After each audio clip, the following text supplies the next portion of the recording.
आकाशवाणी से पेश है खबरनामा।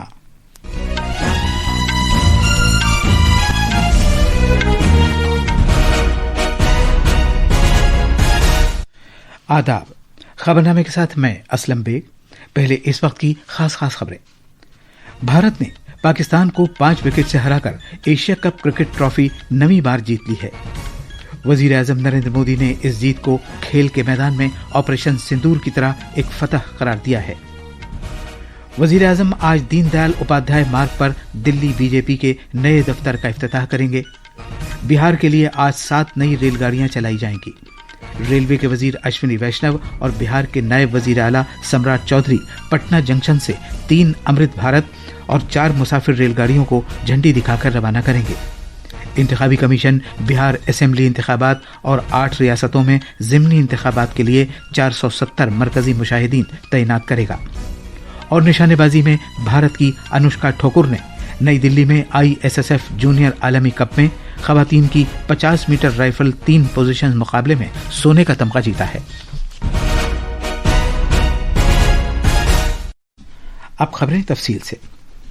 भारत ने मुत्तहिदा अरब अमारात के शहर दुबई में दुबई बैनुल-अक़वामी क्रिकेट स्टेडियम में पाकिस्तान को 5 विकेट से हराकर 9वां एशिया कप जीत लिया है। तिलक वर्मा पूरी इनिंग्स में आउट नहीं हुए, जिसकी बदौलत टूर्नामेंट का ये जबरदस्त नतीजा बरामद हुआ। And bang! It's over. It's India who win the Asia Cup for the 9th time. It's been a thrilling final. इस टूर्नामेंट में पाकिस्तान के खिलाफ भारत का एक बेहतरीन रिकॉर्ड रहा। भारत ने ग्रुप स्टेज और सुपर 4 मैचों समेत सभी 3 मुकाबलों में पाकिस्तान को शिकस्त दी। सदर जमहूरिया द्रौपदी मुर्मू ने दुबई में एशिया क्रिकेट टूर्नामेंट जीतने पर टीम इंडिया को मुबारकबाद दी है। इस सोशल मीडिया पोस्ट में टीम इंडिया को मुस्तकबिल में भी उसकी शान शौकत बरकरार रहने की ख्वाहिश का इजहार किया गया है। वजीर आजम नरेंद्र मोदी ने एशिया कप में भारत पाकिस्तान फाइनल को ऑपरेशन सिंदूर से जोड़ा है और कहा है कि यह नतीजा वैसा ही है जैसा कि भारत ने जीत हासिल की थी। एक सोशल मीडिया पोस्ट में वजीर आजम ने लिखा है कि खेल के मैदान में ऑपरेशन सिंदूर नतीजा वही है कि भारत ने जीत हासिल की है। हमारे क्रिकेट खिलाड़ियों को मुबारकबाद। वजीर आजम नरेंद्र मोदी आज दीनदयाल उपाध्याय मार्ग पर दिल्ली बीजेपी के नए दफ्तर का इफ्तिताह करेंगे। ये इफ्तिताह नवरात्रि तकरीबात के दौरान किया जा रहा है। दिल्ली बीजेपी के सरबराह वीरेंद्र सचदेवा ने कहा कि यह महज कामकाज की जगह नहीं, बल्कि ये अक़दार का मरकज है, जहां कारकुनों में पार्टी के कल्चर और जज्बे को परवान चढ़ाया जाता है। उन्होंने इफ्तिताह की इस तकरीब को दिल्ली में पार्टी के सफर में एक तारीखी लम्हा करार दिया। इफ्तिताह की तकरीब के दौरान बीजेपी के कौमी सदर जगत प्रकाश नड्डा, दिल्ली की वज़ीर आला रेखा गुप्ता, सीनियर रहनुमा अरकान पार्लियामेंट, कानून साज असेंबली के अरकान, काउंसिलर्स, मरकजी वज़रा और पार्टी के हजारों कारकुन मौजूद होंगे। बिहार को आज 7 नई रेलगाड़ियों का तोहफा दिया जाएगा, जिनमें 3 अमृत भारत एक्सप्रेस रेलगाड़ियां भी शामिल हैं। इनमें से पटना के लिए 4 मुसाफिर रेलगाड़ियां होंगी। रेलवे के वजीर अश्विनी वैष्णव और नायब वजीर आला सम्राट चौधरी पटना जंक्शन से इन रेलगाड़ियों को बिहार के लिए वक्फ करेंगे। रेलवे के वजीर इस तकरीब में नई दिल्ली से वीडियो कॉन्फ्रेंसिंग के जरिए शिरकत करेंगे, जबकि नायब वजीर आला सम्राट चौधरी इन रेलगाड़ियों को पटना जंक्शन से झंडी दिखाकर रवाना करेंगे। ये दिवाली और छठ से पहले बिहार के अवाम के लिए एक बड़ा तोहफा है। एक रिपोर्ट। आज से शुरू होने वाली नई ट्रेनों से बिहार के लोगों को सस्ते सफर की सहूलियात फराहम होंगी। मुजफ्फरपुर और हैदराबाद के चरलपल्ली के दरमियान, दरभंगा और राजस्थान के मदार के दरमियान और छपरा और आनंद विहार के दरमियान अमृत भारत एक्सप्रेस ट्रेन चलेगी। इसके अलावा पटना और बक्सर, नवादा और पटना, झाझा और दानापुर और पटना और इस्लामपुर के दरमियान नई मुसाफिर ट्रेनें चलेंगी। 3 नई अमृत भारत एक्सप्रेस ट्रेनों के आगाज के साथ अब बिहार से चलने वाली इस तरह की ट्रेनों की कुल तादाद 13 हो जाएगी। इससे मुल्क के मुख्तलिफ हिस्सों का सफर करने वाले लोगों को खुसूसन त्यौहार के दौरान काबिल जिक्र राहत मिलेगी। पटना से धर्मेंद्र कुमार राय की रिपोर्ट के साथ खबरनामे के लिए मैं कौनैन हैदर। भारत के इंतखाबी कमीशन ने बिहार में आइंदा असेंबली इंतखाबात और मुख्तलिफ रियासतों में 8 असेंबली हलकों के ज़िमनी इंतखाबात के लिए मरकजी मुशाहिदीन की तैनाती का ऐलान किया है। मुशाहिदीन में आम, पुलिस और इखराजात मुशाहिदीन शामिल हैं। 320 IAS اور 60 IPS افسران سمیت کل 470 افسران مرکزی مشاہدین کے طور پر تعینات کیے جائیں گے تاکہ آزادانہ، منصفانہ اور شفاف انتخابات کو یقینی بنایا جا سکے۔ یہ مشاہدین ہر حلقے میں انتخابی عمل پر قریبی نظر رکھیں گے، اس عمل کو بہتر بنانے کے طور طریقوں کی نشاندہی کریں گے اور اقدامات کی سفارش کریں گے۔ اسمبلی کے ضمنی انتخابات جموں کشمیر کے بڈگام اور نگروٹا، راجستھان کے انتا، جھارکھنڈ کے گھاٹ سلا، تلنگانہ میں جوبلی ہلز، پنجاب میں ترن تارن، میزورم میں ڈمپا اور اوڈیشہ میں نواپاڑا حلقوں کے لیے کرائے جائیں گے۔ مرکز نے PM ای-ڈرائیو اسکیم کے تحت ملک بھر میں 72,300 سرکاری الیکٹرک گاڑیوں کے چارجنگ اسٹیشن کے آغاز کے لیے رہنما خطوط جاری کیے ہیں۔ بھاری صنعتوں کی وزارت کے مطابق اس فریم ورک میں ایک خاص قسم کے سبسڈی نظام کا ذکر کیا گیا ہے تاکہ سرکاری دفتروں، قومی شاہراہوں، سرکاری ٹرانسپورٹ مرکزوں اور کمرشل کمپلیکسز میں الیکٹرک گاڑیوں کو چارج کرنے کے لیے ضروری بنیادی ڈھانچے کی تنصیب میں تیزی لائی جا سکے۔ تفصیل ہمارے نامہ نگار سے۔ رہنما خطوط کے مطابق سرکاری دفاتر، رہائشی کالونیز، اسپتال اور تعلیمی ادارے فروغ پاتے ہوئے بنیادی ڈھانچے اور EV چارجنگ ساز و سامان پر 100% سبسڈی حاصل کرنے کے اہل ہوں گے۔ اس کے لیے انہیں لوگوں کے لیے مفت سہولیات یقینی بنانا ہوں گی۔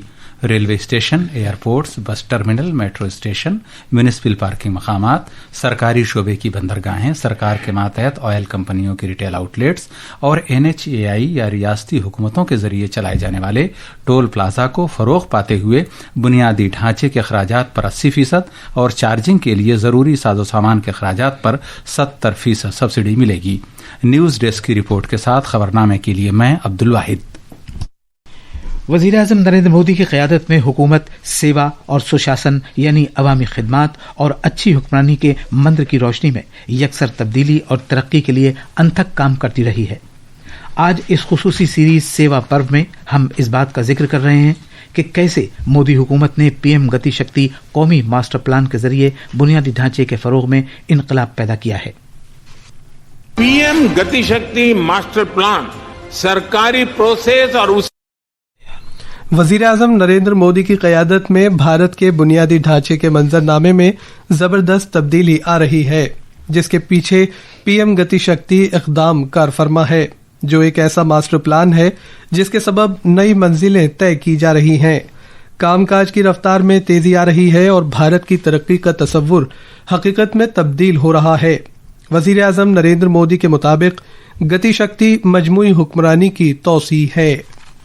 PM Gati Shakti master plan سرکاری پروسیس اور اس سے جڑے الگ الگ سٹیک ہولڈرز کو تو ایک ساتھ لاتا ہی ہے، یہ ٹرانسپورٹیشن کے الگ الگ بورڈز کو آپس میں جوڑنے میں بھی مدد کرتا ہے، یہ ہولسٹک گورننس کا وستار ہے۔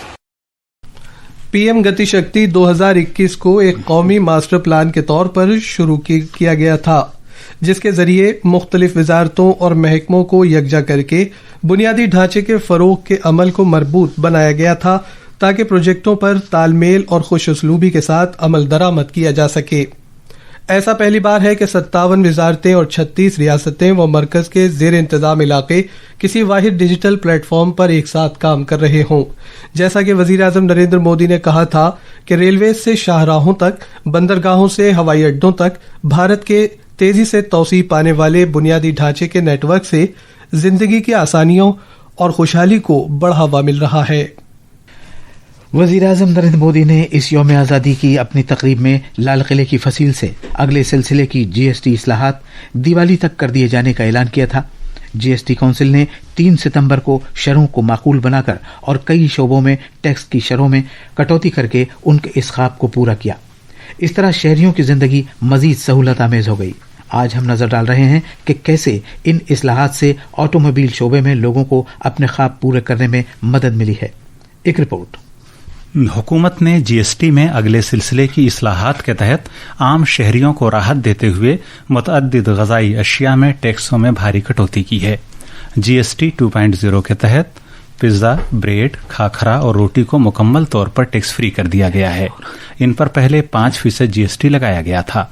इस तरह पराठे जिन पर 18% जीएसटी लगाया गया था उनको भी जीएसटी से मुस्तस्ना रखा गया है। इन इस्लाहात का मकसद आम शहरियों की जेब पर पड़ने वाले दबाव को कम करना और लोगों के इक़्तिसादी बोझ को कम करना है। वाज़ेह रहे कि वज़ीर-ए-आज़म नरेंद्र मोदी ने इस माह की 21 तारीख को शहरियों से स्वदेशी मसनूआत खरीदने की अपील की थी, जिससे घरेलू सनत, छोटे मैन्युफैक्चरर और मकामी कारीगरों और MSME को मदद मिलेगी। नितिका की रिपोर्ट के साथ खबरनामे के लिए मैं अब्दुल वाहिद। अमरीकी बहरिया के एक साबिक एहलकार ने मिशिगन के चर्च में फायरिंग करके 4 अफराद को हलाक और 8 को जख्मी कर दिया। फायरिंग से पहले उसने अपनी गाड़ी को चर्च से जा टकराया। उसने चर्च में आग भी लगा दी। बाद में पुलिस की जवाबी कार्रवाई में उसे हलाक कर दिया गया। हमलावर की शनाख्त थॉमस जैकब सैनफोर्ड के तौर पर हुई है। वो इराक जंग में भी हिस्सा ले चुका था। पुलिस के मुताबिक उसने जानबूझकर चर्च को उस वक्त निशाना बनाया जब वहां सैकड़ों अफराद दुआया जलसे के लिए मौजूद थे। बोआगाओ तूफान के सबब वियतनाम में हवाई अड्डों को बंद कर दिया गया है और लोगों को महफूज मकामात पर मुंतकिल किया जा रहा है। तूफान की वजह से 10 अफराद हलाक हो गए, जबकि फिलीपींस में इससे सैलाब की सूरत हाल पैदा हो गई है। तूफान के बाइस 133 किलोमीटर फी घंटा की रफ्तार से तेज हवाएं चल रही हैं। महकमा मौसमियात ने आज वस्ती वियतनाम में तूफान के साहिली इलाकों से टकराने की पेशगोई की है। निशानेबाजी में भारत की अनुष्का ठाकुर ने दिल्ली की करनी सिंह शूटिंग रेंज में मुनक़िदा ISSF जूनियर वर्ल्ड कप में खवातीन के 50 मीटर राइफल 3 पोजीशंस में सोने का तमगा जीता है। इस मुकाबले में अनुष्का का ये दूसरा सोने का तमगा है। मर्दों के 50 मीटर के जूनियर राइफल 3 पोजीशंस मुकाबले में भारत के एंड्रियन कर्माकर ने चांदी का तमगा हासिल किया। भारत सोने के 4, चांदी के 6 और कांसे के 3 तमगे हासिल करके इस मुकाबले में सरे फहरिस्त है। भारत के महकमा मौसमियात ने गुजरात के सौराष्ट्र, कच्छ और कोंकण, गोवा नीज वस्ती महाराष्ट्र में आज शदीद बारिश की पेशगोई की है। अंडमान और निकोबार जजायर, छत्तीसगढ़, नागालैंड, मणिपुर, मिजोरम और त्रिपुरा में भी गरज चमक के साथ अगले 2 से 3 रोज तक हल्की बारिश की पेशगोई की है। इसके अलावा महकमा मौसमियात ने आंध्र प्रदेश, गुजरात, बिहार, झारखंड, मध्य प्रदेश, ओडिशा, अंडमान और निकोबार जजायर, तेलंगाना, मगरबी बंगाल और सिक्किम में गरज चमक के साथ बारिश की पेशगोई की गई है। आकाशवाणी का खबरों का शोबा हिंदी और अंग्रेजी में बराह रास्त नश्र होने वाले अपने phone in program public speak में आज रात 9:30 बजे GST बचत उत्सव हर एक घर के लिए बचत का दौर के मौजू पर एक तफसीली मुज़ाकरा नश्र करेगा। यह मुज़ाकरा इक़्तिसादी तज्ज़ियाकार डॉक्टर अमन अग्रवाल के साथ किया जाएगा। ये थी खबरें। अब अखबारात के आईने के साथ हैं कौनैन हैदर। शुक्रिया असलम। कौमी राजधानी दिल्ली से शाये होने वाले आज के बेशतर उर्दू अखबारात की 6 सुर्खियां एक दूसरे से मुख्तलिफ हैं। रोजनामा इनकलाब लिखता है, वज़ीर-ए-आज़म नरेंद्र मोदी ने अपने माहाना मन की बात प्रोग्राम में गांधी जयंती पर लोगों से खादी मलबूसात खरीदने की अपील की। उन्होंने मुजाहिद आज़ादी शहीद भगत सिंह की सालगिरह पर उन्हें खिराज अकीदत पेश करते हुए कहा कि वो हर भारतीय, खुसूसन मुल्क के नौजवानों के लिए तहरीक का सरचश्मा और मिशल राह हैं। बिहार और दीगर ज़िमनी इलेक्शन के लिए 470 मुबस्सरीन की तैनाती का ऐलान किया गया है। इस खबर को रोजनामा राष्ट्रीय सहारा ने अपने पहले सफ़े पर पेश किया है। एशिया कप से मुतालिक खबर को आज के तकरीबन सभी उर्दू अखबारात ने अहमियत के साथ शाये किया है। इनकलाब लिखता है, एशिया कप का ताज नवीं बार टीम इंडिया के सर पर सजा। वर्ल्ड फूड इंडिया 2025 ने 1.02 लाख करोड़ रुपए बकदर सरमायाकारी हासिल की। इस खबर को बेशतर उर्दू अखबारात ने अहमियत के साथ शाये किया है। और आखिर में खास खबरें एक बार फिर। भारत ने पाकिस्तान को 5 विकेट से हराकर एशिया कप क्रिकेट ट्रॉफी नवीं बार जीत ली है। वज़ीर-ए-आज़म नरेंद्र मोदी ने इस जीत को खेल के मैदान में ऑपरेशन सिंदूर की तरह एक फतह करार दिया है। वज़ीर-ए-आज़म आज दीनदयाल उपाध्याय मार्ग पर दिल्ली बीजेपी के नए दफ्तर का इफ्तिताह करेंगे। बिहार के लिए आज 7 नई रेलगाड़ियां चलाई जाएंगी। रेलवे के वजीर अश्विनी वैष्णव और बिहार के नायब वजीर आला सम्राट चौधरी पटना जंक्शन से 3 अमृत भारत और 4 मुसाफिर रेलगाड़ियों को झंडी दिखाकर रवाना करेंगे। इंतखाबी कमीशन बिहार असेंबली इंतखाबात और 8 रियासतों में ज़िमनी इंतखाबात के लिए 470 मरकजी मुशाहिदीन तैनात करेगा। और निशानेबाजी में भारत की अनुष्का ठाकुर ने नई दिल्ली में ISSF जूनियर आलमी कप में खवातीन की 50 मीटर राइफल 3 पोजीशन मुकाबले में सोने का तमगा जीता है। اسی کے ساتھ یہ خبرنامہ ختم ہوا۔